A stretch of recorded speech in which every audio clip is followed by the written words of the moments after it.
Hi hello. ಇವತ್ತು ನಮಗೆ green ಬಸ್ಸಲ್ಲಿ ಏನೇನು ಕೊಟ್ಟಿದ್ದಾರೆ ಗ್ರೀನ್ ಬರ್ಡ್ ಬಸ್. ಬಸ್ಸಲ್ಲಿ ಏನೇನು ಕೊಟ್ಟಿದ್ದಾರೆ ಅಂತ ಎಕ್ಸ್ಪ್ಲೇನ್ ಮಾಡ್ತೀನಿ. 3 ವಾಟರ್ ಬಾಟಲ್.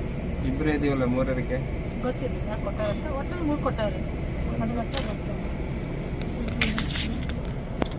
ಮತ್ತೆ ಸೊ ಇಬ್ಬರಿಗೆ ಅಂತ 2 ಪ್ಯಾಕೆಟ್ ಕೊಟ್ಟವ್ರೆ. 2 ಸ್ನ್ಯಾಕ್ಸ್ ಬಾಟಲ್. ಏನು ಕೊಟ್ಟಿದ್ದಾರೆ ಗೊತ್ತಿಲ್ಲ, 2 ಕೊಟ್ಟಿದ್ದಾರೆ ಸ್ನ್ಯಾಕ್ಸ್. ಈ ಸ್ನ್ಯಾಕ್ಸಲ್ಲಿ ಏನಿದೆ ಅಂತಂದರೆ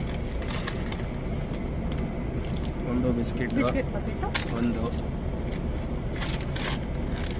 2 ಚಾಕ್ಲೇಟ್, ಯಾವುದೋ ಫೇರ್ ಆ್ಯಂಡ್ ಚಾಕ್ಲೇಟ್ ಹೊಸದೇನು ಕ್ರಂಚ್ ಒಟ್ನಲ್ಲಿ ಕ್ರೀಮ್ ಬಿಸ್ಕೆಟ್, ನಬಾಟಿ ವಫೆ, ಬಿಸ್ಕೆಟ್, ಒಂದು ಕೇಕ್, ಒಂದು cake, last chocolate, mini chocolate. ಹೆಂಗಿದೆ ಎಷ್ಟು ನಮ್ಗೆ ಕೊಟ್ಟಿದ್ದಾರೆ. ಸೊ ಸ್ಟಾರ್ಟಿಂಗ್ಗೆ ಈ ಥರ ಸರ್ವಿಸ್ ಕೊಟ್ಟಿದ್ದಾರೆ. ಇನ್ ಟೈಮಲ್ಲಿ ರೀಚ್ ಮಾಡಿದ್ರು ಒಳ್ಳೆ ರೇಟಿಂಗ್ ಕೊಡುವಂಥ ಪ್ರಯತ್ನ ಮಾಡಿ. ಎಸಿ ಇದೆ, ಪರವಾಗಿಲ್ಲ, ಚೆನ್ನಾಗಿದೆ. ನೋಡಿ ಬಸ್ ಹೆಂಗಿದೆ ಅಂತ ಒಂದು ಸ್ವಲ್ಪ